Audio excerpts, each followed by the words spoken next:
News update पुणी आउ थे नुआ भिडियो को आप स्वागत करुँचे। आज जब देखिए कर्मचारी मानकर डीए वृद्धि करने लगी प्रधानमंत्री नुआ सुपारिश कर डीए केते परसेंट कौन वृद्धि होती से विषय आज कंप्लीट न्यूजटा विषय आलोचना करा लागू हम कौ दिन आलोचना करा।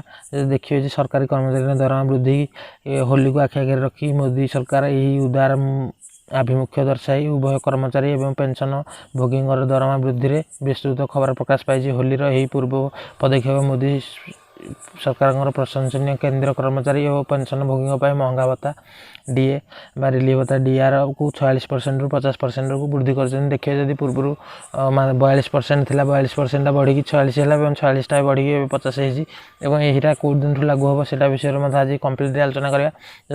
विज्ञप्ति पूर्व सक्रिय भाव में डीए और डीआर उभय गुरुवार संध्यार अनुष्ठित कैबिनेट बैठक 4% वृद्धि करने अनुमोदन लाभ कर 50% संशोधित डीए हार जनवरी 1 2024 ठार कार्यकारी होब। होली पूर्व मार्च घोषणा पर कर्मचारी माने एप्रिल वर्धित राशि पाई।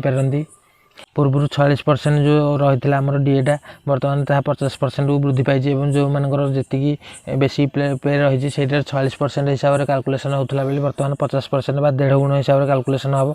और ये जो डीए बढ़ी जनवरी 1 तारिख आपड़ जिते पूर्व जो माने बकाया टंका जनवरी पूर्व आपड़ जहाँ जी टाँग पाइबार हकदार अच्छे से टाँग एप्रिल मस को निश्चय आप पाई जाइए। देखिए यही सरकारी घोषणार उभय कर्मचारी मैंने एप्रिल मसर 3 मासर डीए बकाया पाइबा को आशा करें।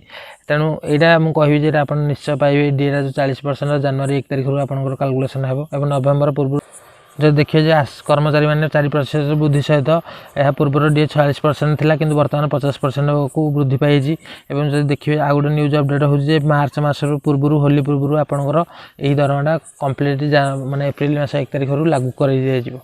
जब देखिए 4% वृद्धि करने द्वारा आपंकर दरमार जार जो मानकर बेसी पे अनुसार दरमाटा कैलकुलेसन हम। जो मैंने कम दरमा कहि 18,000 जो मैंने ग्रुप डी पोस्ट जो मैंने 18,000 बेसी पे पाते से कौटी ना कौटी दरमाटा 4% बढ़ला आप हिसाब से जानीपे आप दरमाटा के बढ़िया जाऊँगी आगू। और लेवल 3 कर्मचारी माने यह प्रभावित कर कारण जेहेतु आप 4% बढ़ी आगू यही हिसाब से जब 50% बर्तमान मिलूँ आगू को हूँ आउ बढ़ी माने दरमाटा महंगा भत्ता आउ टे बढ़ी पड़े आगू। तेणु जब देखिए जे एवं 46% मिलूला बेले आगू को 50% मिल निश्चित एप्रिल मस 1 तारिख आपंकर बकाया टंका सहित जनवरी ठू पाइबे।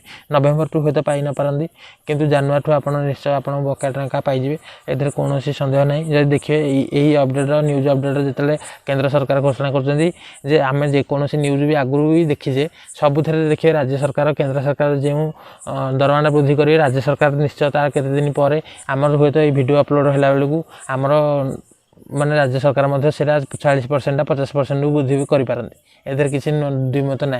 तेणु जो दिन राज्य सरकार यहाँ घोषणा करदे आम 50% डीए को वृद्धि कर से दिन आप निश्चय आम चैनल माध्यम पाइबे। और मुझे 100% ग्यारंटी कहि राज्य सरकार 46% डीएटा को 50% डीए करने जाऊँगी। सबू सरकारी कर्मचारी मैंने ये उपकृत हेबे। ये न्यूज अपडेट देखापी आम चैनल सब्सक्राइब कर पाखे रास्ता बेल आइकन ऑन कर दिंतु कौट ना कौटे आप न्यूज अपडेट आप शीघ्र पाइबे।